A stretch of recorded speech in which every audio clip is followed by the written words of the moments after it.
जसं आपण रोज आपण शौचाला जातो, बाहेर जातो, लघवी करतो, हे आपली क्रिया आहेत सगळ्या, ते श्वासाची क्रिया आपली आहेत.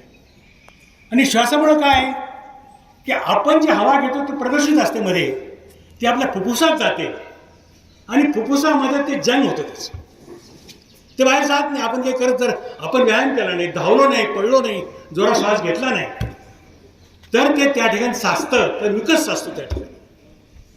मग काय होतं, ते म्युकस साचला तर त्या प्रकारचे अनेक जंतू त्या ठिकाणी जातात आणि ते जंतू मग ट्युबरक्युलोसिस असेल, निमोनिया असेल, का डॉक्टर साहेब सांगितले आता की सर्व जंतू मध्ये जातात आणि मग आजारी पडतो माणूस.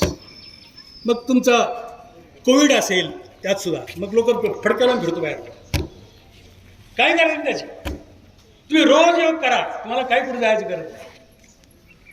तर त्याच्याकरता हा आहे दीर्घ श्वास, दीर्घ श्वास उच्छ्वास घेणं, त्याच्यामुळे पूर्ण ऑक्सिजन आपण मध्ये जातो आणि ऑक्सिजनमुळे सर्व ते धूर निघतं फुफ्फुस आपलं आणि पूर्ण जे कार्बन डायऑक्साईड बाहेर पडतो सगळा, तो सगळा बाहेर पडतो. ही क्रिया जर सुरू राहिली आपली तर आपल्याला अत्यंत स्वच्छ आणि चांगली हवा मिळते, ऑक्सिजन मिळतो आपल्याला. आपण झाडाला काय म्हणतो, याला कारण तेच आहे की झाडे कार्बन शोषण करतात, ऑक्सिजन सोडतात. म्हणून प्रत्येकाने ते सुद्धा पर्यावरण राखलं पाहिजे.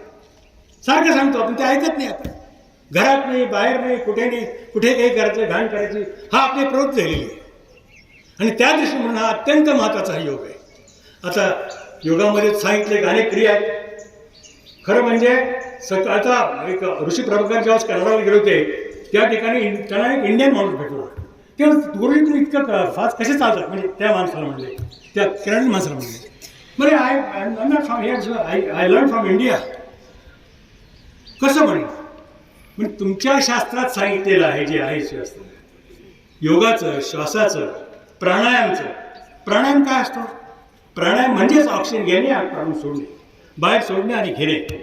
याच्यामुळे सर्व क्रिया स्वच्छ आणि शुद्ध होतात आणि म्हणून हे करणं आवश्यक आहे. आणि त्याकरता आणि बाकी मग तुमच्या स्नायू बदलत पाहिजेच तुम्हाला. त्याकरता बाकी आता मनाशी दाखवलेलं आहे.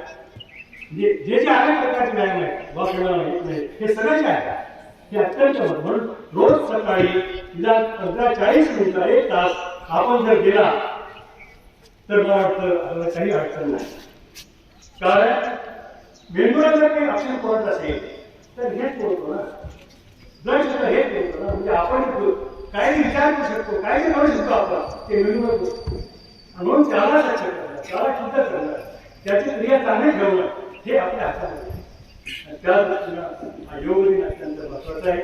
प्रत्येकाचं डिटेल तुम्ही सांगू शकत नाही, मला सांगितलेले आहे ते प्रत्येकाने वाचलं पाहिजे. पुस्तकाचं वाचलं आम्हाला ते याचं अवलंब दुर्लक्ष करायचं.